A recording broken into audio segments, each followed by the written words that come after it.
Welcome back to the second part of this Theli tutorial. Well, I've repeated all those tests until the waiting for each and every color channel right now. And as you can see, this is done. And let's have a look at our folders. What I already did, I already transferred all these calibrated pictures into one folder, which is called all. Well, go back to Theli and change your directory path to all, as I already did. This is very important. And now go over to the Astrometry section. Well, the Astrometry is a very powerful step in Theli. Theli computes an astrometric solution for every picture, and this is a basis for the later Coaddition. And first of all, Theli needs an astrometric reference catalog, and to do so, Theli can't use the whole catalog at once, so we have to define a little window in the sky, an estimated position in the sky, and use just a little part of this reference catalog. To do so, we have to define an estimated target position, and this can be done in two ways. If your object is very well known, you simply can type in the object's name in the target field and click the magnification glass, and as you can see, your estimated target position has been solved automatically. But this is most often not the case for some artistic reasons, for example, and I will show you another way, a little bit more complicated way to find out. So open a third desktop and open an image browser. I use DS9, you're free to use DS9 or SkyCat. I enlarge this window a bit and I load one of my pictures. Here we go, M8. I take just this one, zoom out a little bit.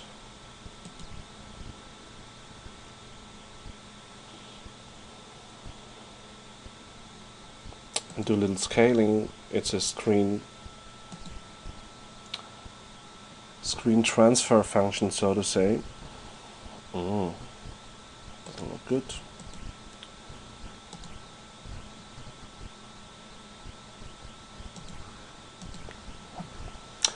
I use the set scale function to get a very high contrast picture here.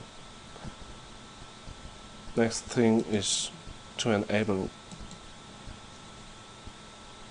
a crosshair which shows the center of my image, and as you can see, the center of my image is near this little snake-like dark nebula. Now open an internet browser and go to sky-map.org.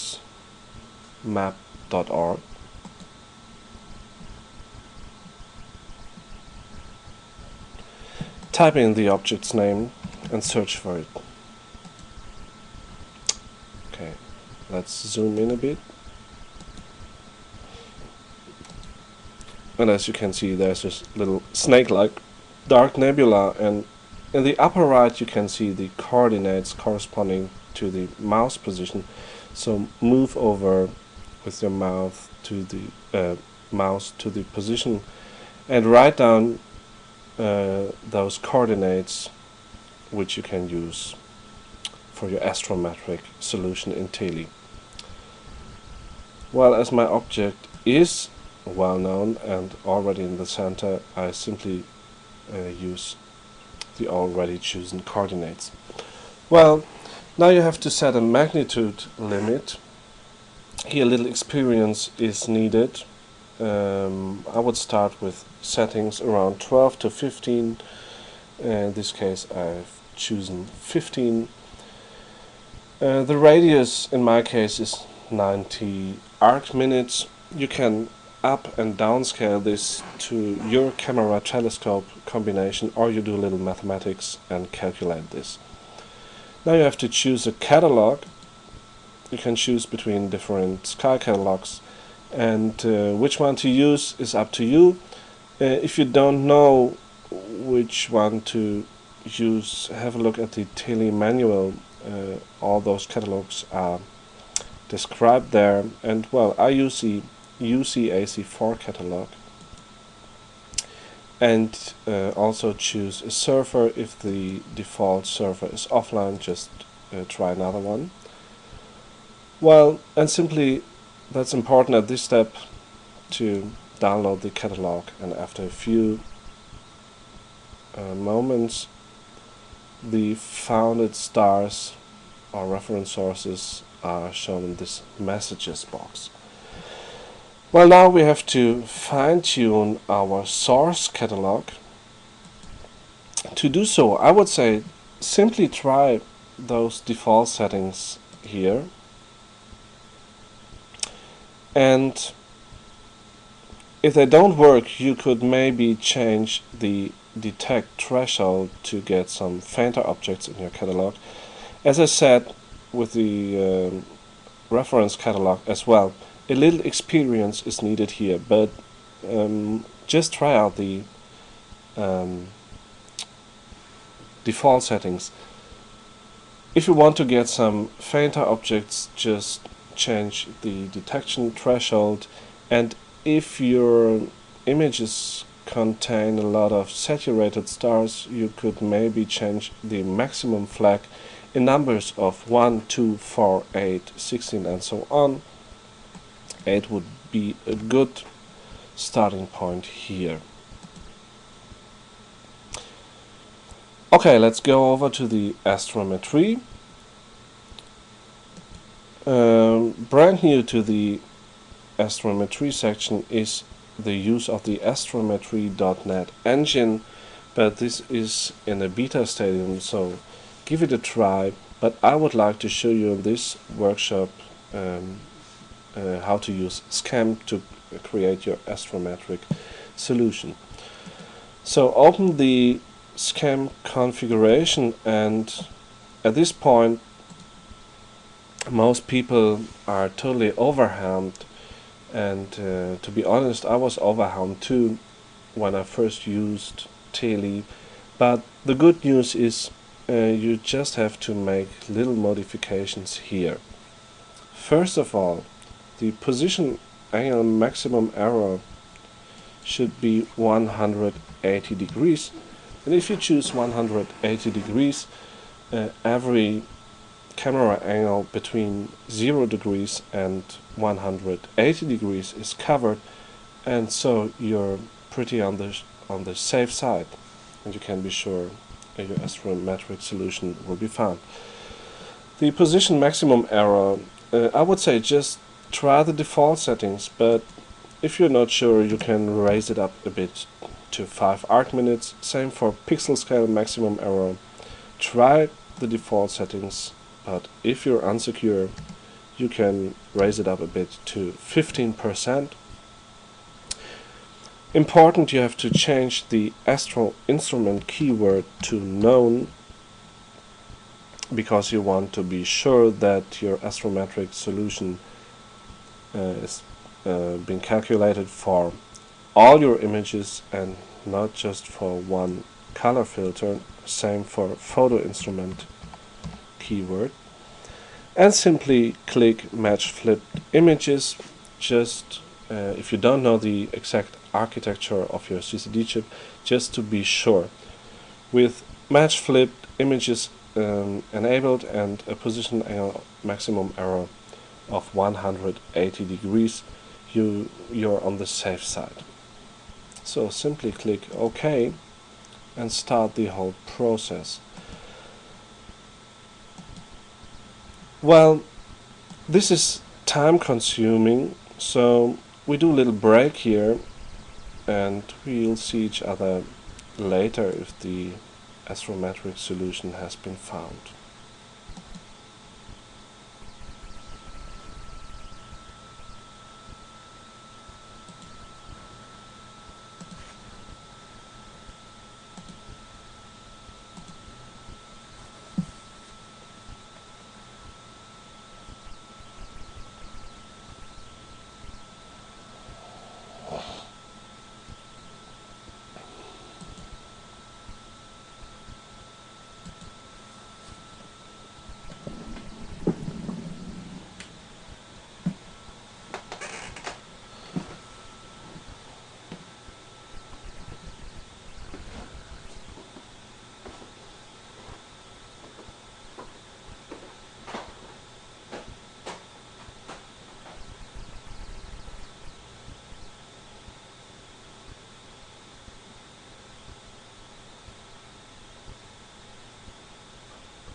Well, after a couple of minutes the astrometric solution has been found and you get the done notification here.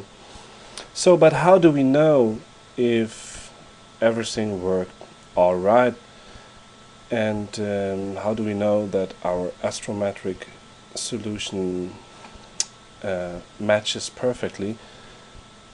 To find out, we have to go back into our directory folders, and as you can see, a couple of new subfolders arise here, and there is one, it's called plots. So open that one.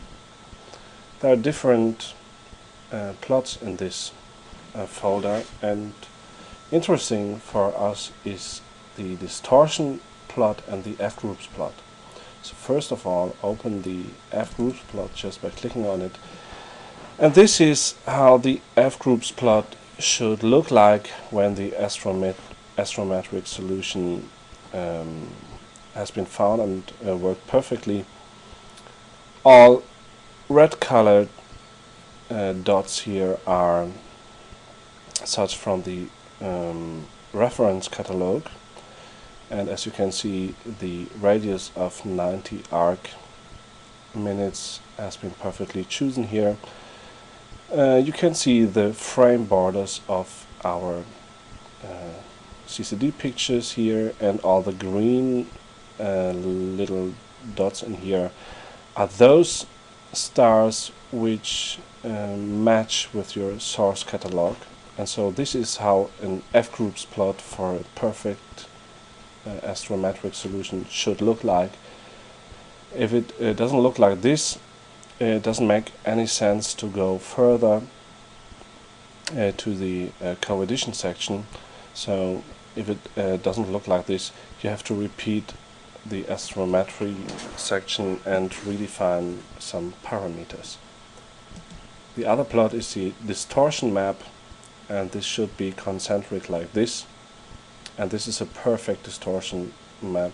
And yeah, those plots, if they look like this, showing you that you're on the right way, and you can go over to the coaddition section. Okay, let's go back to Theli and change over to the coaddition section. Well, first of all, we have to subtract a sky background, and Theli offers two different ways to do so. there is an automatic sky subtraction which is called Model the Sky. This one is good for galaxies or star clusters with a lot of sky background. And yeah, as I said, it's an automatic way to model the sky, and you just have to click OK and that's it. But for large objects such as nebula, you have to define a background area. Oh well, I forgot something. If this automatic routine Model the Sky doesn't work perfectly, you can maybe change those parameters here to get better results. You sometimes will get some dark halos around galaxies or star clusters, and in that case you can change the detection threshold or the minimum values and the kernel size to get rid of these artifacts. So as I said, for large objects in the Milky Way such as nebula, an automatic routine does not work. So we have to define an area of sky background. To do so, again, open one of your images,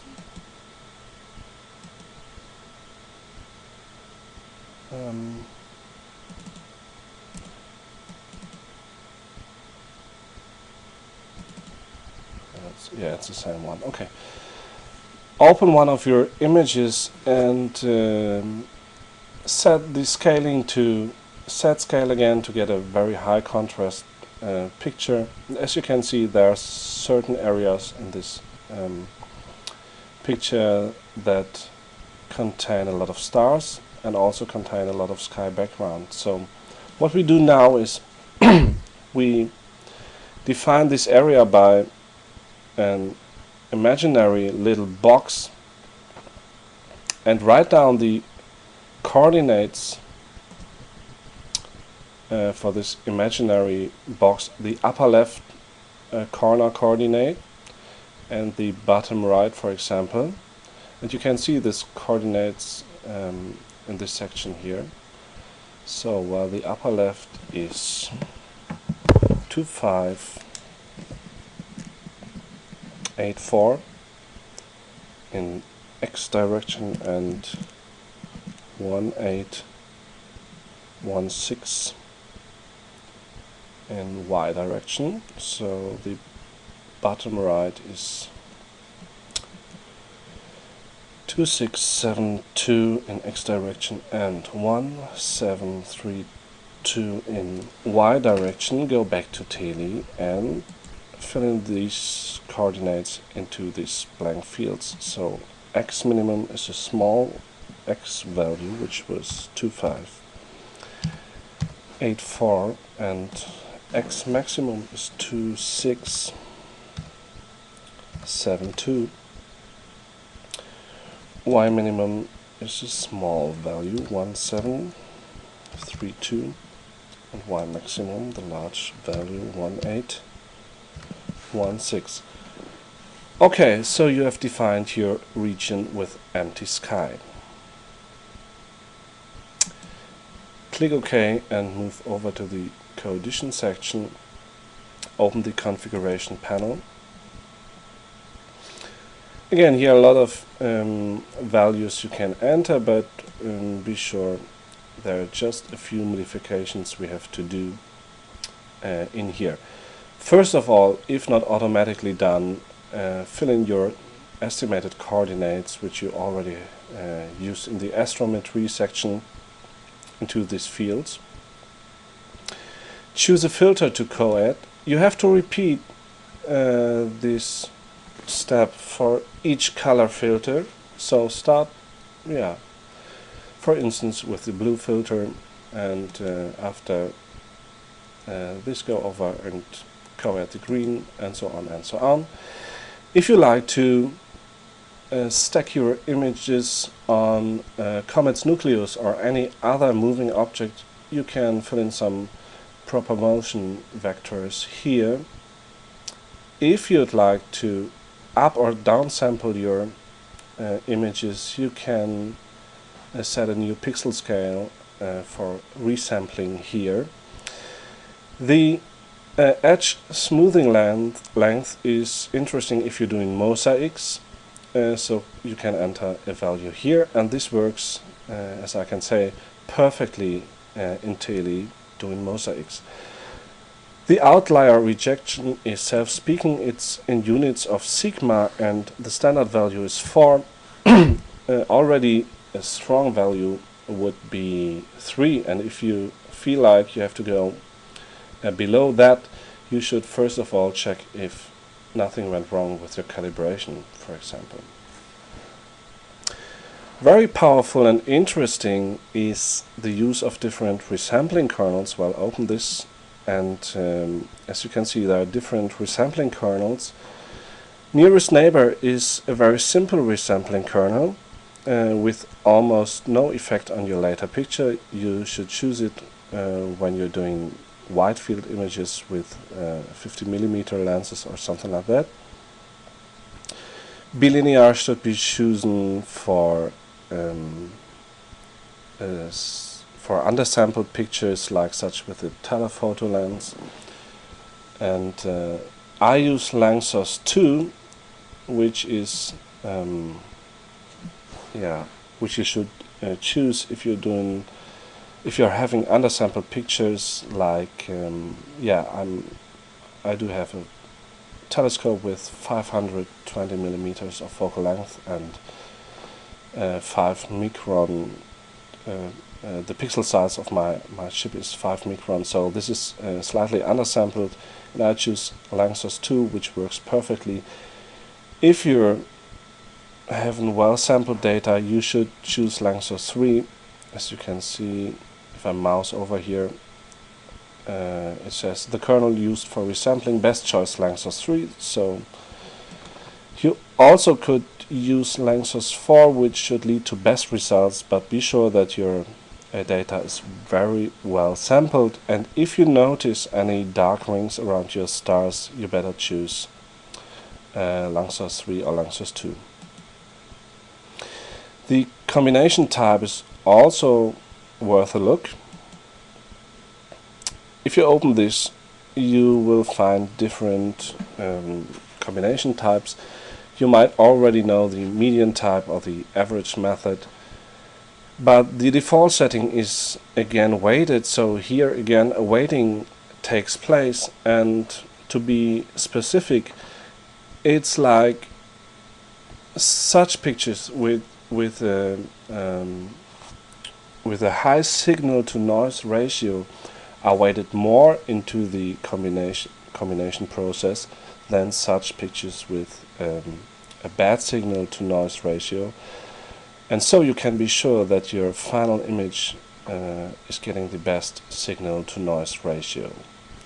Okay, simply click OK, choose those tasks and click Start and lean back. This is again a very time-consuming process, and yeah, I will stop this video here, and we will see each other later for the last part of my workshop video.